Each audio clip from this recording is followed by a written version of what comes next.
This is video 2 about my VIpassana experience, my 10-day silent meditation retreat. The first one, I talked about how the experience was, some of the details on that. This one, I wanted to talk about what I learned for it and the lessons that I personally took away, which obviously were hugely related to where I was in life and what I needed to learn. So what other people learned, there might be some similar threads. Everybody's going to have a very unique and different experience. People talk that have done this multiple times, that even what they get out of it every time they do it is wildly different based on where they are.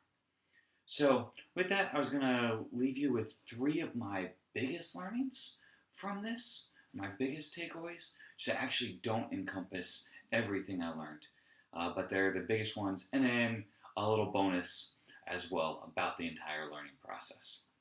So without further ado, my number one learning was how to separate having high standards for myself and for others and being able to forgive my mistakes.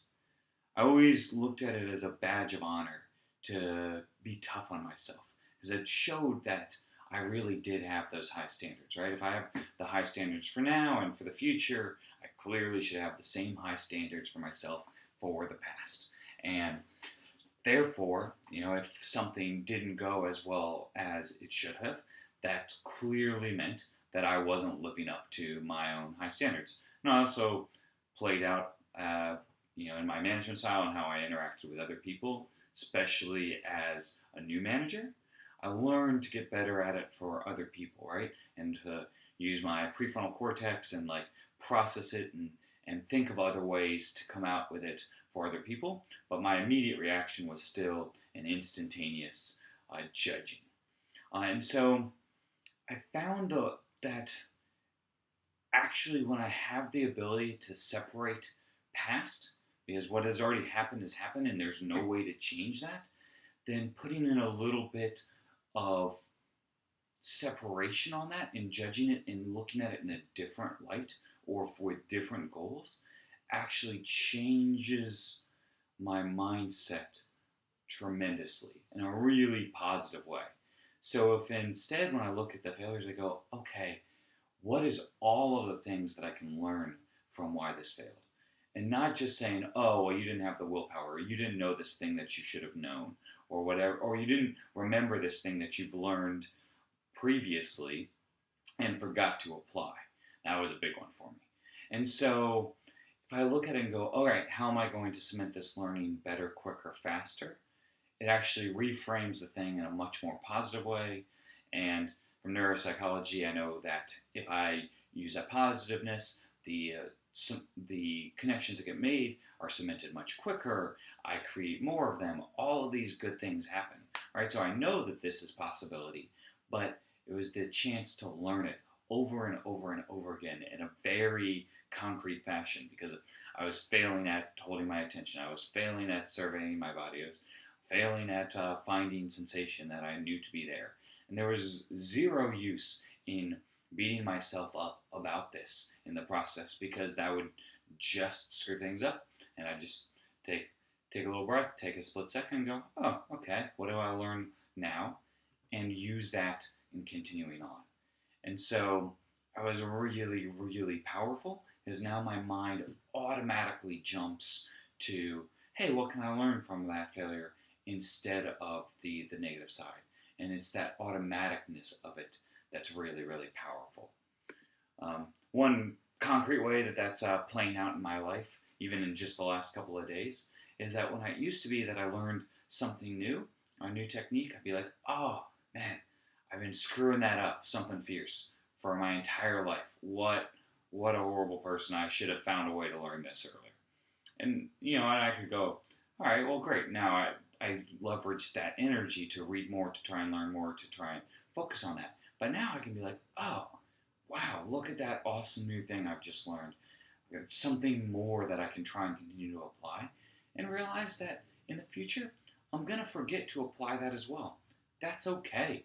It takes multiple times learning things, sometimes hundreds or thousands, depending on how subtle the learning is going to be.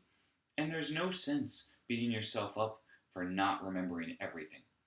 We're human. That happens. We just try and be a little bit better. I'm going to try and be a little bit better the next time around. The next thing that I learned came from when my actions don't align with my long-term goals, right? And that happens because my short-term priorities outweigh whatever is going on the long-term goals. That's an obvious statement, right? That's not actually the learning. The learning is that I need a surplus of something to have enough reserves to be willing to go after the long term, because there's going to be a lot of short-term fluctuation even in things that are in good for the long term. So the biggest example here is finances, right? Or the most easily to relate or concrete example, right? If you have short-term cash flow issues, even if your company is wildly profitable, even if you're going to make a lot of money in the future, you make a lot of decisions that hurt your future opportunities. And you can know this fact and still make those decisions. I do it all the time. And so it was really, really powerful to see that this also applies in other areas of life. So in being compassionate, like, yeah, I want to be compassionate. I want to give. I want to give back. But say this comes in volunteering, right? I know this is going to give me long-term good. I've read lots of books and I've heard this. But if I expect immediate results from it, it doesn't work. I've actually found it takes me a while to find what it is and how I like to give and how I get the reward. Oh, and the rewards come years down the line in ways that I wasn't expecting. And if I don't have like a surplus of compassion that's in my life, I don't have the ability to weather like the ups and downs that are going along, or I can take other areas, right? It could be a surplus of purpose that can help me unintentionally find compassion. So there's other ways around this challenge, but it was again a good way to not beat myself up when I'm not able to live to that higher standard. And maybe I just need to find ways to get some compassion in my life.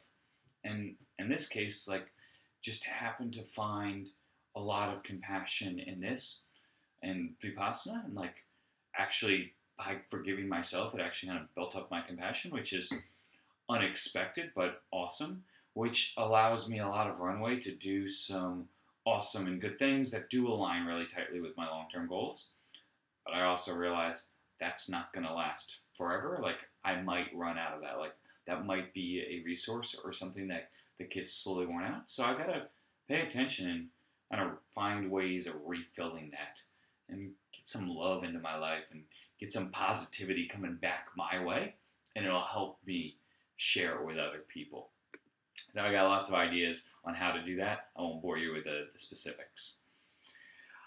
So that ties really well into the third point of what I love. And actually, it stems from number one and number two. And it is compassion for myself and for others. I went in with the hopes of finding some compassion, and this absolutely worked in a really strong and tremendous ways. Mostly, I think, because I found that compassion for myself, and I was able to give myself so much forgiveness. Now I'm out there, and I'm looking to see whatever way I can just try and bring a lot more positivity into the world. And people are commenting on it out of the blue, just saying, wow, you just look happier, you look nicer, you look more caring. And I'm surprised by it, but it's been really good. And it's kind of a way that's like, at least at this beginning when things are so positive, it's led to a nice virtuous cycle of compassion.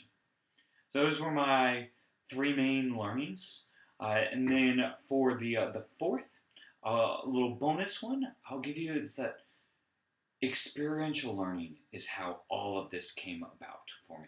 I was a believer that experiential learning was a great way of learning things. Now I'm a strong believer that it's even more valuable. It might be the dominant way that we learn things. Sure, we can learn things through reading or taking in knowledge coming at us. And sure, we can learn things with having like kind of some thoughtful discussion on, does this really apply? Is this something that I believe in?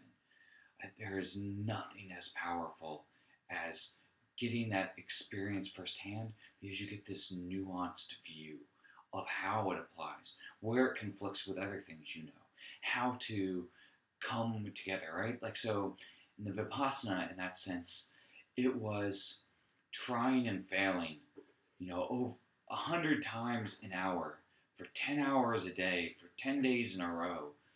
Just couldn't help myself but learn how to forgive myself and be compassionate towards myself and be able to be willing to see what I need to be able to make it through, and I need reserves in certain areas. And so all of those things, use your experience and get out there and try and have the experiences that will challenge you and grow you and help you be the person that you want to be going forward.